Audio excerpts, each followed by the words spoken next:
మంత్రి కొండపల్లి శ్రీనివాస్పై గోవా గవర్నర్ అశోక్ గజపతిరాజు అసహనం వ్యక్తం చేశారు. మంత్రి సమయపాలన పాటించడం లేదని, సభలు సమావేశాలకు తరచుగా ఆలస్యంగా హాజరవుతున్నారని ఆయన వ్యాఖ్యానించారు. ప్రజల దగ్గరకు వెళ్లే సమయంలో టైం సెన్స్ చాలా ముఖ్యమన్నారు. టీవీ సీరియల్స్ చూడడానికి లేదా ప్రయాణాలకు టైం చూసే మనం ప్రజాసేవలో అదే క్రమశిక్షణ పాటించాల్సిన అవసరం ఉందని సూచించారు.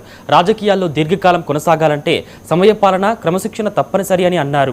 తాతాతండ్రుల వారసత్వాన్ని కాపాడేలా పనితీరు ఉండాలని, రాజకీయాల్లో కనీసం 30 సంవత్సరాలు కొనసాగాలంటే బాధ్యతాయుతమైన వ్యవహారం అవసరమని అశోక్ గజపతిరాజు సూచించారు.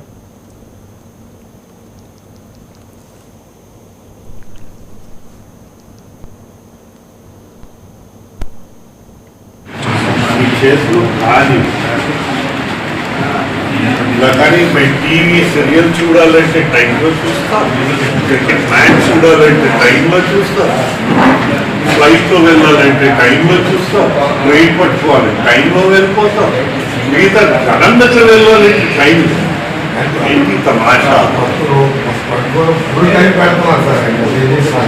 ఏదైనా ఆయన మనసులో ఉంది చూసుకో, ఆయన వెనక ఇది ఉండాలి, బయట కనిపించడం. మంచివాడు కుర్రాడు పనికి రావాలి, ఒక ఆయనకి పెద్దగా ఉండాలి. మా కోరిక ఏంటి, వారి తల్లిదండ్రులతో పని చేసే వాళ్ళందరూ వారి పిల్లలు పనికి రావాలి. అట్లీస్ట్ 30 సంవత్సరాలు రాజకీయంలో ఉండాలి, పని చేయాలి. ఒక 4-5 వస్తాయి ఈ చేతులు ఖాళీ. మాజీ ఎమ్మెల్యే చెవిరెడ్డి భాస్కర్ రెడ్డిపై